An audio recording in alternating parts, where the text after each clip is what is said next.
రాష్ట్రంలో పంచాయతీరాజ్ ఉద్యోగులకు సంబంధించి గుడ్ న్యూస్ అయితే చెప్పడం జరిగింది. ప్రణాళికలు సిద్ధం చేయాలని బట్టి కీలక ఆదేశాలు అయితే జారీ చేశారనమాట. రాష్ట్రంలో అన్ని గ్రామ పంచాయతీలకు వచ్చే 3 ఏళ్లలో శాశ్వత భవనాలు నిర్మించేందుకు పంచాయతీరాజ్ శాఖ ప్రణాళిక సిద్ధం చేస్తే నిధులు కేటాయిస్తారని ఉప ముఖ్యమంత్రి అయితే తెలియజేశారు. పంచాయతీరాజ్, ఉపాధి, శిక్షణ, పర్యాటక, రెవెన్యూ, గృహ నిర్మాణ శాఖలు పంపిణీ బడ్జెట్ ప్రతిపాదనలపై సచివాలయంలో అయితే సమీక్షించారు. మంత్రులు అందరూ కూడా ఇందులో పాల్గొనడం అయితే జరిగింది. సో ముఖ్యంగా అధికారులకు బట్టి సూచించారన్నమాట.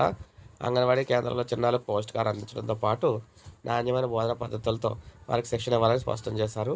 పట్టణాల్లో రహదారులపై కొంతమంది చంటి బిడ్డలను పెట్టుకొని యాచక వృత్తి కొనసాగిస్తున్నారని, ఆ చిన్నారులను శిశు విహారకు పంపి అవసరమైన చర్యలు చేపట్టాలని అయితే తెలియజేశారు. సో ముఖ్యంగా ఇప్పుడు చెప్పిన డిపార్ట్మెంట్ల ఉద్యోగులందరికీ కూడా ఇవన్నీ కూడా అందుబాటులోకి వస్తే వారికి కొంతవరకు ప్రశాంతత అయితే ఉంటుందని చెప్తున్నారన్నమాట. రెవెన్యూ స్టాంప్లో రిజిస్ట్రేషన్ సర్వే ఒకే గొడుగు కిందకైతే తీసుకురావాలని కూడా చెప్పడం అయితే జరిగింది. సో ఈ విధంగా మనం చూసుకున్నట్లయితే ప్రజెంట్ ఈ డిపార్ట్మెంట్లో ఉద్యోగులందరూ కూడా గుడ్ న్యూస్ అయితే చెప్పారనమాట. సో ఇది అప్డేట్. ఒక లైక్ చేయండి, సబ్స్క్రైబ్ చేసుకుని మన ఛానల్ సబ్స్క్రైబ్ చేసుకుని ఫాలో అవుతాను.